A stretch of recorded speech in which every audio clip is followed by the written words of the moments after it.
I guess I'm talking about the Illuminati and the secret government operations and UFO cover-ups and, that kind of stuff. More the conspiratorial end of the continuum. And how do these elements, Illuminati and the secret government operations and UFO cover-ups and, that kind of stuff, more the conspiratorial end of the continuum. And how do these elements fit into the notion of the higher self becoming a more vibrant part of our life? Because I think to some it feels more like a distraction. It's a good question. Let me try to explain it this way. You'll notice that the first floor of the structure that Lyricus built consists of the Wingmaker's materials. When you design a building, the main floor is where people enter the building. Even if that building has 100 or more stories, everyone enters through the ground floors. Now, if that skyscraper is sitting in a busy intersection, it has entrances from all four sides of the building. Some on the main level, some on the ground perhaps. In the same way, the Wingmaker's materials have many different access points because some people will resonate to the materials in the Neruda interviews that speak of government conspiracy and extraterrestrial influences. Others will find the philosophy particularly meaningful. Perhaps others will find the art or music to draw from. However they enter the structure, from which entrance, it doesn't really matter so long as they enter the building and proceed to higher levels of the structure. Now, the matter of feeling fear or frustration is a common side effect once people better understand the dark forces and learn how they try to manipulate the systems of culture and government in their favor. But this is also part of the activation, because the individual must again choose to be led by these forces or disengage from them and discern their subtle influence. We don't turn a blind eye to these forces, nor do we fear them. Instead, we see them as part of our family that have lost their connection to the higher frequencies of love, and we send our compassion to them. I would suggest to readers of Wingmakers, do not stop your exploration of these materials in the Neruda interviews or the Ancient Arrow book, but continue your investigation into the Lyricus and Event Temple's materials, as these will acquaint you with the higher levels of the Lyricus structure. And what are these higher levels, James? Well, the highest level is the Grand Portal itself, and perhaps later I'll add some textures and details to the meaning of the Grand Portal. For now, I'll just say that it is the ultimate goal of the structure. After Wingmakers came the disclosure of the Lyricus Teaching Order, or LTO.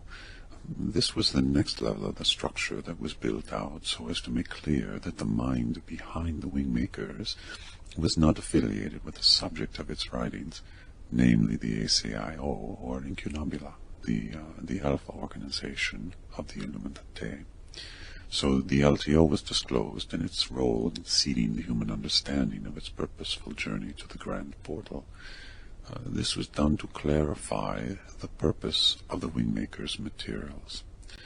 The next level after Lyricus was more recently launched, and it is the Event Temples.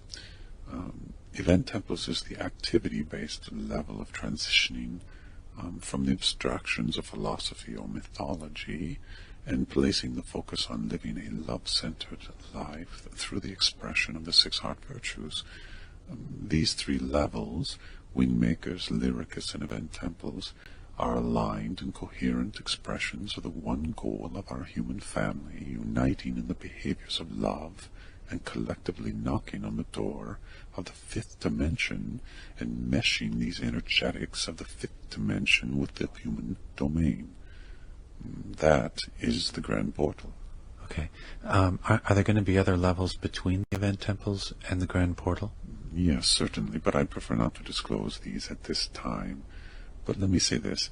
Before there can be a collective awakening, there must be an established and sufficient core of people who are functioning on the higher frequencies of awareness. Globally, This might be between 10 and 12 million people. This core is not centralized, nor is it the province of one religion or belief system. It is spread across many, many belief systems, and these individuals who are functioning on these higher frequencies will be uniting on an internal basis, not external, not through the trappings of human organizations or religious structures. They will join together through the universal field of consciousness and blend their hearts as one. And in this unification, the fear-based radiations of those who linger in the lower frequencies, they will be subdued, calmed, and a new sense of trust and hope will emerge. And as messy as the human condition may become, these 10 million islands will rise as a new continent of consciousness, one whose human circuitry is prepared to live a love-centered life quite independent of the external view and events. The structure of Lyricus is one of the buildings that will house these people and help them connect and shine.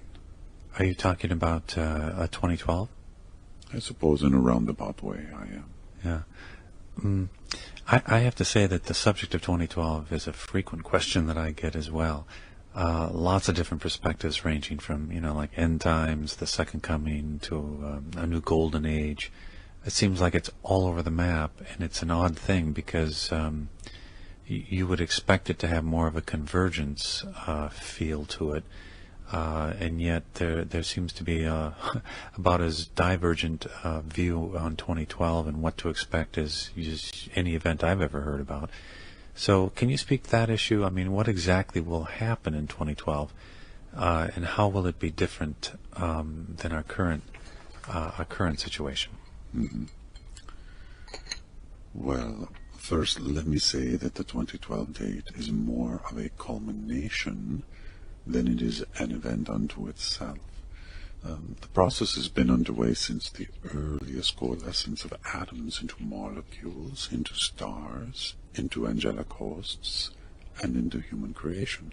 It's a process it's a vibrational pattern set forth by First Source, and therefore it replicates itself in ever-increasing efficiency and coherence. Earth is an unusual planet among the mysterious number of planets that dot the universe, and it is quite alive in its own right. It is nearing an alignment with this luminous field of First Source that enables a planet to shift its dimensional frequency. All of us, planets and creatures alike, are ascending dimensionally through time-space. This ascension is not arbitrary or capricious in any way. Rather, it is the plan for Source in action. Many people I know are expecting 2012 to be a major event, as this alignment between Earth and its galactic center is arrived at. In a real sense, the global community of 10, perhaps 12 million people who are operating in the higher frequencies will notice the greatest change, and this change will be expressed in a heightened perception, an intuitive knowing, more of a